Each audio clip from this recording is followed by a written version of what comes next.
கொண்டுகவே அந்த அபிராமி பாதம் படித்து அவையோர் அனைவரையும் வழங்கி என்னுடைய நன்றியை நான் வைக்கிறேன். நன்றி சொல்லும் நேரம் இது.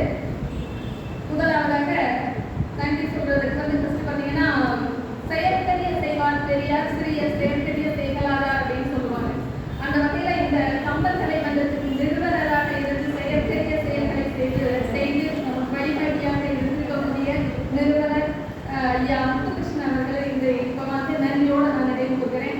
ஒரு சில மாதங்களுக்கு முன்னாடி அவங்களுக்கு வந்து ஒரு நினைவு நாங்கள் செலுத்தினோம். அப்போ கூட நான் அவங்க வணங்கும் போது அதை தான் வேண்டுனேன், செயற்கரிய செயல்களை செய்ய எங்களுக்கும் ஆசை பெற வேண்டும் அப்படின்னு வேண்டுனேன்.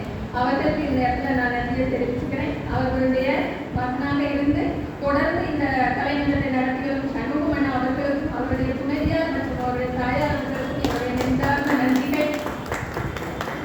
அப்புறம் எங்களுடைய பொறுப்பாளர்கள் நாங்கள் எப்படி பேசினாலும் பாராட்டி எங்களை மேலே தூக்கிட்டே இருப்பாங்க. மாணவர்கள் மாதிரியே ஆசிரியர்களையும் மேல் தூக்கி விட்டு இருக்கக்கூடிய பொறுப்பாளர்கள் மற்றும் ஒருங்கிணைப்பாளர்கள் அனைவருக்கும் என்னுடைய நன்றிகள். அடுத்தது பார்த்தீங்கன்னா, என் பள்ளியினுடைய ஆசிரியர் திருமதி லட்சுமி அம்மா அவர்கள் வரவேற்புலேயே பலத்த கரகோஷத்தை வாங்கிட்டு போயிட்டாங்க.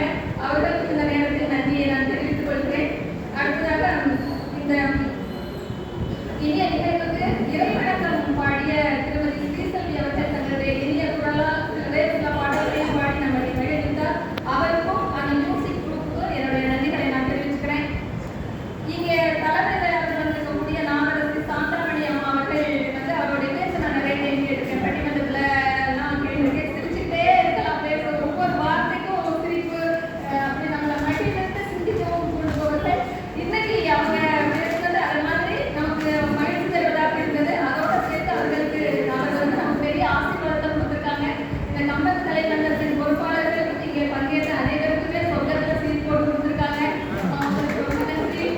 அடுத்தது பார்த்தீங்கன்னா, பெரிய திரும்ப நான் நல்ல வார்த்தைகளை சொல்லிட்டே இருந்தேன். மாணவர்கள் எல்லாரும் பெருசாக வரணும், என்ன பார்த்து மோட்டிவேட் ஆகி நீங்கள் வரணும், ஏன்னா நானும் எளிய குடும்பத்தில் பிறந்தா வந்தேன் அப்படின்னு. ரொம்ப நன்றிங்கம்மா. நீங்கள் பேசுறத வச்சு நான் கூட பெரிய பேச்சாளர் அவர்கள் எனக்கு ஒரு அம்மா அவர்களுக்கு நன்றி நன்றி. அடுத்ததாக கைகரியை பற்றி அவங்களை பற்றி இவங்க கேட்டாங்க. மேம் உமாமேஸ்வரர்கள் கேட்டாங்க. அவங்கள நினைச்சோட எனக்கு என்ன ஞாபகம் வரும், நிஜமாக நான் எனக்கு 2 வரங்கள் ஞாபகம் வரும்னு சொல்லி எனக்கு அதான் ஞாபகம் வந்துச்சு. ஆனால் அவங்களே சொன்ன மாதிரி அவங்களுடைய பெருத்தக்க பண்புகள், கைகேண்டிய பண்புகளை பார்த்து கடைசியாக அந்த போரெல்லாம் முடிஞ்சிச்சு. தசரதன் வந்து கேட்கும்போது 1000 உனக்கு ஆவது ஒரு முறை அப்படின்னு கேட்பாரு. அவர் சொல்வார், ராமன் சொல்ற மாதிரியான ஒரு பாட்டு, தீய என்று நீ துறைந்த என் தெய்வமும் அவள் மகனும் தன் தாயும் தம்பியும் வருத்த என் தாய் தான் அப்படின்னு சொல்லுவாங்க. நீ வந்து தீயவளை ஒதுக்கிவிட்ட கைகிரையி என்னுடைய தெய்வம் அப்படின்னு சொல்லுவாரு. அவளுடைய மகனையும் திரும்ப எனக்கு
நேற்று பேசி காமிச்சான், சரிதான்